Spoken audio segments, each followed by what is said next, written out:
कि अगर let's say कि अगर आपका एक जॉब है पीपीसी ऑडिट करने का, तो वो पीपीसी ऑडिट का क्या प्रोसीजर्स हैं? वो स्टेप 1 क्या है, स्टेप 2 क्या है, स्टेप 3 क्या है, स्टेप 4 क्या है?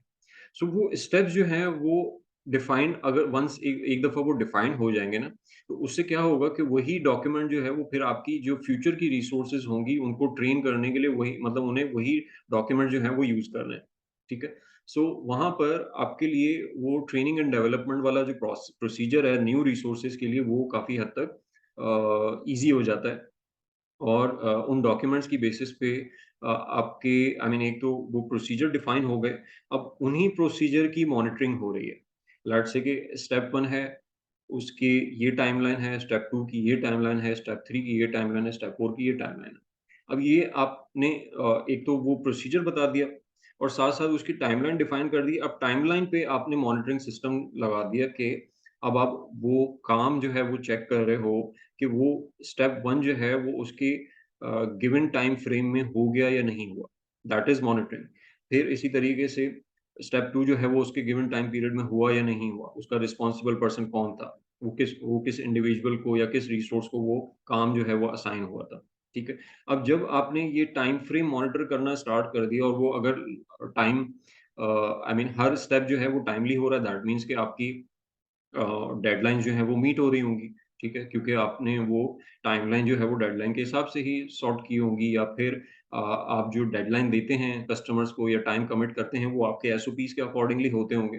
सो दैट मीन्स कि अगर हर रिसोर्स अपना काम टाइम पे कर रहा है तो आपकी हर डेडलाइन जो है मीट हो रही होगी और आप टाइमली डिलीवरेंस कर रहे होंगे।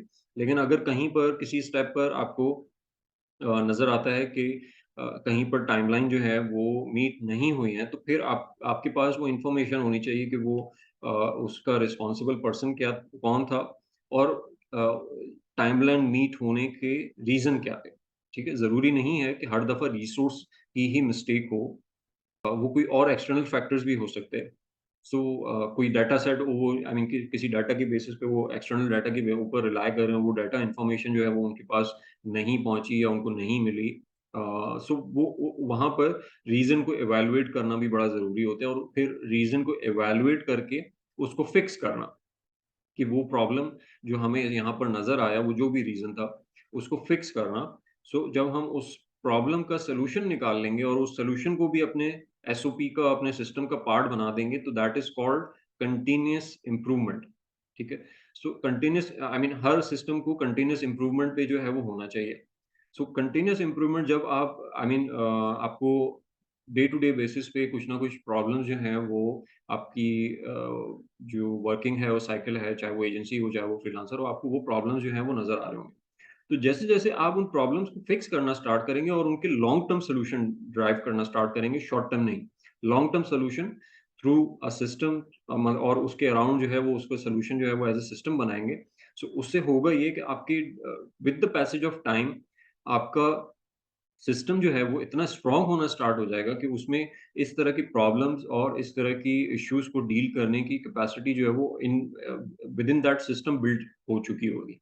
सो वहाँ पर ये इस तरह के इश्यूज़ जो हैं वो आहिस्ता-आहिस्ता कम होना स्टार्ट हो जाएँगे। तो ये पूरा ओवरऑल जो प्रोसेस है वो कंटीन्यूअस इम्प्रूवमेंट जो है वो कहलाता है कि आपने सॉर्ट ऑफ मॉनिटरिंग करनी है। मॉनिटरिंग के बेसिस पे आपने अ अकाउंटेबिलिटी करनी है, ठीक है? परफॉर्मेंस सही हुई या नहीं हुई, ठीक है? अकाउंटेबिलिटी में अगर आपको कोई इश्यूज़ नज़र आते हैं, कुछ वीकनेसेस नज़र आती हैं, तो वहाँ पर उसकी प्रॉब्लम सॉल्विंग वाला एरिया आ जाता है, सॉल्यूशंस का एरिया आ जाता है और वो सॉल्यूशन को फिर अपने सिस्टम का पार्ट बना देना और देन फिर अगेन आपकी मॉनिटरिंग हो गई, अकाउंटेबिलिटी हो गई एंड देन प्रॉब्लम सॉल्विंग हो गई और फिर अगेन ये साइकिल जो है वो कंटीन्यूअस एक लूप में चलता रहेगा, मुसलसल चलता रहेगा जब तक कि वो प्रॉब्लम्स आना बंद नहीं हो जाते।